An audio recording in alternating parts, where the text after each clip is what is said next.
இன்னைக்கு நாம இந்த வீடியோவில் ஸ்ரிங்கர் ஹவுஸ் ஆஃப் மங்கள்சூத்ரா ஐபிஓ பற்றி தான் பார்க்க போகிறோம். என்ன பேரே தினிசாக இருக்குன்னு நினைக்காதீங்க, அதுக்கான ரீசன் நான் சொல்கிறேன். ஃபஸ்ட்டு இந்த ஐபிஓட டோட்டல் இஷ்யூ சைஸ் என்னன்னு பார்த்தீங்கன்னா கிட்டத்தட்ட 401 கோடியாக இருக்குது. ஸோ கம்ப்ளீட்டாக ஃப்ரெஷ் இஷ்யூ மட்டும்தான் இருக்குது இந்த ஐபிஓவில். ஸோ திரட்டப்படும் இந்த ஃப்ரெஷ் இஷ்யூலேருந்து 280 கோடியை வந்து பார்த்தீங்கன்னா இவங்களோட ஒர்க்கிங் கேபிட்டல் ரெக்குவயர்மெண்ட்ஸ்க்காக பயன்படுத்த போகிறதா சொல்லியிருக்காங்க. ஸோ பேலன்ஸ் அமௌண்ட் எல்லாமே பார்த்தீங்கன்னா ஜென்ரல் கார்பரேட் பர்பஸ்க்காக பயன்படுத்த போகிறாங்க. ஸோ இவங்களோட பிஸ்னஸ் என்ன சொல்லிட்டு பார்ப்போம். ஸோ இப்போ இந்த பேருக்கான காரணம் உங்களுக்கு தெரிஞ்சிடும்.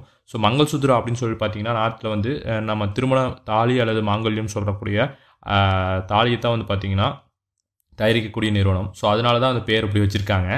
ஸோ இவங்க என்னென்னலாம் பண்ணுறாங்கன்னா இந்த தாலியில் வந்து பார்த்தீங்கன்னா அமெரிக்கன் டைமண்ட்ஸ், பேர்ல்ஸ் அந்த மாதிரி வந்துட்டு நிறைய வேறைய ஸ்டோன்ஸ் எல்லாம் வந்து பார்த்தீங்கன்னா வச்சு 18 கேரட் 22 கேரட்டில் வந்து பார்த்தீங்கன்னா தாலி செய்கிறாங்க. ஸோ அதுதான் வந்து பார்த்தீங்கன்னா இவங்களோட பிஸ்னஸாக இருக்குது. ஸோ இவங்களோட கிளைண்ட் பேஸ் வந்து பார்த்தீங்கன்னா கார்பரேட் கிளைண்ட்ஸும் இருக்காங்க, ஹோல்சேல் ஜுவல்லர்ஸ்க்கும் ஹோல்சேலாக கொடுத்துட்ருக்காங்க, ரீட்டெயிலையும் வந்து பார்த்தீங்கன்னா இவங்க சேல்ஸ் இருக்குது.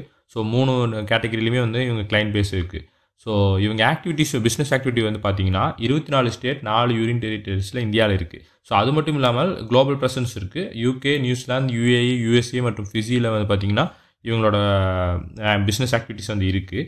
ஸோ இவங்க இது மட்டும் இல்லாமல் டொமஸ்டிக் அண்ட் இன்டர்நேஷனல் கிளைண்ட்ஸ் எல்லாம் பார்த்தீங்கன்னா நல்லா ஃபெமிலியரான Malabar gold, Titan company, GRT jewellers, Reliance retail, Joy Alukkas எல்லாம் வந்து பார்த்தீங்கன்னா இந்திய நிறுவனங்கள்லாம் வந்து பார்த்தீங்கன்னா இவங்களோட டொமஸ்டிக் கிளைண்ட்ஸாக இருக்காங்க. ஸோ தமாஸ் ஜுவல்லரி போன்ற யுஏஇ நிறுவனங்களும் பார்த்தீங்கன்னா இவங்களுக்கான கிளைண்ட்ஸாக இருக்காங்க. ஸோ இவங்க கிளைண்ட் பேஸ் வந்து நல்லா ஸ்ட்ராங்காக இருக்கிறது நம்மளால் தெரிஞ்சுக்க முடியுது. ஸோ இது மட்டும் இல்லாமல் இந்த மங்கள்சூத்ரா அதாவது தாலியை வந்துட்டு தயாரிக்கக்கூடிய நிறுவனங்களே இவங்க மிக முக்கியமான நிறுவனமாகவும் இருக்காங்க. ஸோ இவங்க பிஸ்னஸ் வந்து நல்லா ஸ்ட்ராங்காக இருக்குது நம்மளால் தெரிஞ்சுக்க முடியுது. ஸோ இவங்க ஃபினான்ஷியல் பெர்ஃபார்மன்ஸை பார்ப்போம். ஸோ இவங்க ஃபஸ்ட்டு இவங்களோட டோட்டல் ரெவன்யூ இன்கம்மை பார்ப்போம். ஸோ ஒவ்வொரு ஃபினான்ஷியல் இயர்லையும் இம்ப்ரூவ் ஆகிட்டு இருக்க நம்மளால் பார்க்க முடியுது. ஸோ கிட்டத்தட்ட 2 இயர்ஸில் 50% க்ரோத்தை வந்து உயர்ந்திருக்கிறது நம்மளால் பார்க்க முடியுது. ஸோ ரெவன்யூ வந்து நல்லா ஸ்ட்ராங்காக இருக்குது.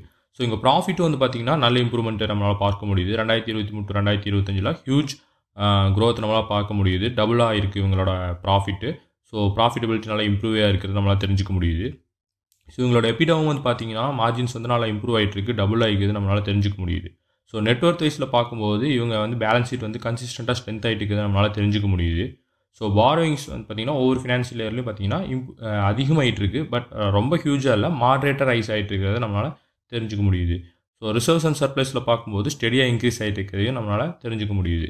ஸோ ஓவராலாக வந்து இவங்களோட ஃபினான்ஷியல் பெர்ஃபார்மன்ஸை பார்க்கும்போது ரெவன்யூ மற்றும் ப்ராஃபிட் வந்து பார்த்திங்கன்னா நல்லா ரேபிடாக க்ரோத் ஆகிட்டு இருக்குது. இவங்களோட பேலன்ஸ் ஷீட் வந்து நல்லா ஹெல்த்தியாக இருக்குதுன்னு சொல்லிட்டு இவங்களோட ஃபினான்ஷியல் பெர்ஃபார்மன்ஸ் மூலமாக தெரிஞ்சுக்க முடியுது. ஸோ இப்போ கீ பேராமீட்டர்ஸில் ரிட்டர்ன் ஆன் கேபிட்டல் எம்ப்ளாய்டு வந்து பார்த்தீங்கன்னா எக்ஸலண்ட்டாக இருக்குது, 32.43% இருக்குது. ஸோ நல்ல கேபிட்டல்ஸை வந்து இவங்க எஃபிஷியண்ட்டாக யூஸ் பண்ணியிருக்காங்கன்னு நம்மளால் தெரிஞ்சுக்க முடியுது. ரிட்டர்ன் அண்ட் நெட்வொர்த் பார்க்கும்போது 36.2% இருக்குது. இதுவும் வந்து நல்லா ஸ்ட்ராங்கான ரிட்டர்ன் ஈக்விட்டிக்கு கொடுத்துருக்காங்கன்னு சொல்லிட்டு தெரிஞ்சுக்க முடியுது.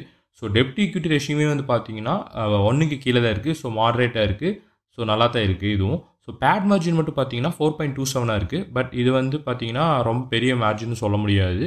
பட் ஜுவல்லரி அண்ட் ஆர்னமெண்ட்ஸ்க்கு வந்து பார்த்தீங்கன்னா இது ஒரு டிப்பிக்கலான மார்ஜினாக தான் இருக்குது. எபிடா மார்ஜின் வந்து பார்க்கும்போது 6.48 இருக்குது, ஸ்லைட்லி லோவாக இருக்குது, பட் இம்ப்ரூவிங் ட்ரெண்டில் தான் இருக்குது. ஸோ இவங்களோட வேல்யூஷன்ஸ் பார்க்கும்போது ப்ரைஸ் டு புக் வேல்யூ 5.93 இருக்குது. இதுதான் வந்து ஒரு கன்சர்னாக இருக்கக்கூடிய விஷயம். இது வந்து பார்த்திங்கன்னா ஹையர் சைடில் இருக்குது. ஸோ இன்வெஸ்டர்ஸ் வந்து பார்த்தீங்கன்னா புக் வேல்யூவோட ஹையர் ப்ரீமியம் வந்து பே பண்ண வேண்டியதாக இருக்குது. பிஇ ரேஷியோ வந்து பார்க்கும்போது 26 இருக்குது. ஸோ இது வந்து பார்த்திங்கன்னா பிஎஸ் கூட கம்பேர் பண்ணும்போது இதோட வேல்யூஷன்ஸ் வந்து ஸ்லைட்லி எக்ஸ்பென்சிவாக இருக்குன்னு சொல்லிட்டு தெரிஞ்சுக்க முடியுது.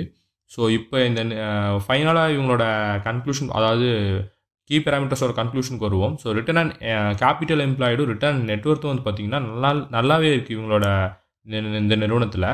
ஸோ அதே சமயம் வேல்யூஷன்ஸில் வந்து பார்த்திங்கன்னா இவங்களோட ஹையராக இருக்கிறத நம்மளால் தெரிஞ்சுக்க முடியுது.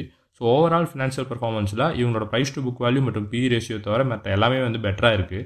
ஸோ இப்போ இவங்க பியர் கம்பெனிஸ் யாருன்னு சொல்லிட்டு பார்ப்போம். ஸோ இவங்க வந்து கோல்டு ஜுவல்லர்ஸுங்கனால பார்த்தீங்கன்னா இவங்க பண்ணிட்டு இருக்கக்கூடிய பிஸ்னஸில் பியர்ஸ் யாருன்னு பார்த்தீங்கன்னா sky gold, ஆர்பிசெட் jewellers, Utsav சிசெட் gold jewels இவங்கெல்லாம் தான் பார்த்தீங்கன்னா பியர் கம்பெனியாக இருக்காங்க. ஸோ ஓவராலாக இவங்க பியர் கூட கம்பேர் பண்ணும்போது இவங்களோட ரிட்டர்ன் அண்ட் நெட்வொர்க் மட்டும் தான் பார்த்தீங்கன்னா பெட்டராக இருக்குது. மற்ற எல்லா பியர் பேராமீட்டர்ஸுமே வந்து பார்த்தீங்கன்னா இந்த நிறுவனம் பியர்ஸோட கம்மியாக தான் இருக்காங்கன்னு சொல்லிட்டு தெரிஞ்சுக்க முடியுது. பட் ஸ்டில் இவங்களோட ரிட்டர்ன் ஆன் நெட்வொர்க் வந்து இந்த எல்லா நிறுவனங்களோட ஹையராக இருக்குது. அது வந்து இந்த பியர் கம்பேரிசனில் ஒரு பாசிட்டிவான விஷயம் தான். ஸோ இப்போ ஓவராலாக வந்து ஃபைனல் வியூவில் பார்க்கும்போது இவங்களோட ஸ்ட்ராங்கான ஸ்ட்ரென்த் என்னென்னு பார்த்தீங்கன்னா ஸ்ட்ராங் ரெவன்யூ க்ரோத் இருக்குது, எக்ஸலண்ட்டான ஆர்ஓஇ மற்றும் ரிட்டர்ன் ஆன் நெட்வொர்க் இருக்குது, ப்ராஃபிட்டபிலிட்டி இம்ப்ரூவ் ஆகிட்டு இருக்குது. ஸோ இதெல்லாம் வந்து ஒரு ஸ்ட்ராங்கான விஷயமா இருக்குது. கன்சர்னாக இருக்கக்கூடிய விஷயம் வந்து பார்த்தீங்கன்னா உங்களோட ப்ராஃபிட் மார்ஜின் வந்து ரொம்ப தின்னாக இருந்துச்சு 4% இருக்குன்னு சொல்லி பார்த்துருந்தோம். அதே மாதிரி பிஇ வேல்யூஷன் அதாவது பிஇ ரேஷியோ வந்து பார்த்தீங்கன்னா ஹையராக இருக்குது. ஸோ இவங்களோட நெட் பியர் கம்பெனிஸ் கூட கம்பேர் பண்ணும்போது பார்த்தீங்கன்னா அதுவும் ரிட்டர்ன் அண்ட் ரிட்டர்ன் அண்ட் நெட்ஒர்த்தை தவிர மற்ற எல்லா பேராமீட்டர்ஸுமே வந்து அவங்க பியர்ஸ் கூட லோவராக இருக்குது. ஸோ இதெல்லாம் வந்து பார்த்தீங்கன்னா கன்சர்னாக இருக்கக்கூடிய விஷயங்களாக பார்க்கப்படுது.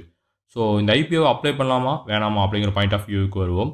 ஸோ இந்த ஐபிஓவில் வந்து பார்த்தீங்கன்னா latest grey market premium ₹28 trade ஆகிட்டு இருக்கு. இது வந்து பார்த்தீங்கன்னா 17% லிஸ்டிங் தரக்கான வாய்ப்பு இருக்குன்னு சொல்லிட்டு இண்டிகேட் பண்ணுது. ஸோ ஜிஎம்பி வந்து கிட்டத்தட்ட ஹையராக தான் இருக்குது. ஸோ பெட்டராக இருக்குது. இதை வச்சு பார்க்கும்போது இந்த ஐபிஓக்கு ஒரு நல்ல டிமாண்ட் இருக்குன்னு சொல்லிட்டு நம்மளால் தெரிஞ்சுக்க முடியுது. இந்த பிஸ்னஸில் இவங்களுக்கு நல்லா ஸ்ட்ராங்கான கிளைண்ட் பேஸ் இருக்காங்க. ஸோ ஃபினான்ஷியல்ஸும் பெட்டராக இருக்குது. ஸோ இதனால் வந்து இந்த நிறுவனம் நல்லா பெர்ஃபார்மன்ஸ் இந்த ஐபிஓ வந்து நல்லா பெர்ஃபார்மன்ஸ் பண்ணுறதுக்கான வாய்ப்பு இருக்குது. காரணம் வந்து பார்த்தீங்கன்னா இந்த ஐபிஓ இஷ்யூ சைஸ் வந்து பார்த்தீங்கன்னா மாட்ரேட்டாக தான் இருக்குது. 400 crores தான் இருக்குது. ஸோ இதே சமயத்தில் வந்து பார்த்தீங்கன்னா இந்த ஐபிஓ கூட மீதி 2 ஐபிஓஸ் பார்த்தீங்கன்னா தேவ் அக்ஸலரேட்டர் மற்றும் அர்பன் கம்பெனிஸ் இந்த 2 நிறுவனங்களை கம்பேர் பண்ணும்போது இவங்கள ஃபினான்ஷியல்ஸும் வந்து பெட்டராக இருக்குது. ஸோ இதனால் இந்த ஐபிஓட லிஸ்டிங் பெட்டராக இருக்குன்னு சொல்லிட்டு நான் எக்ஸ்பெக்ட் பண்ணுறேன். ஸோ இந்த ஐபிஓட எக்ஸ்பெக்டட் லிஸ்டிங் பார்த்தீங்கன்னா 15 to 20% லிஸ்டிங் தரக்கான வாய்ப்பு இருக்குன்னு சொல்லிட்டு எக்ஸ்பெக்ட் பண்ணுறேன். ஸோ நல்ல சப்ஸ்கிரிப்ஷனும் ஆகிறதுக்கான சான்சஸ் இருக்குது. இன்வெஸ்டரோட ஃபோக்கஸ் வந்து இந்த ஐபிஓ மேலே அதிகமாக இருக்கிறதுக்கான சான்சஸ் இருக்குது. காரணம் வந்து பார்த்தீங்கன்னா ஃபினான்ஷியல் பெர்ஃபார்மன்ஸ் வந்து பெட்டராக இருக்குது. ஸோ இந்த ஐபிஓ நீங்கள் அப்ளை பண்ணுறீங்களா இல்லையான்னு சொல்லிட்டு கமெண்ட் பண்ணுங்கள். இந்த இன்ஃபர்மேஷன்ஸ் யூஸ்ஃபுல்லாக இருந்தால் மறக்காமல் நம்ம சேனலை சப்ஸ்கிரைப் பண்ணிவிட்டு இந்த வீடியோக்கு லைக்கும் போட்டுருங்க. நன்றி.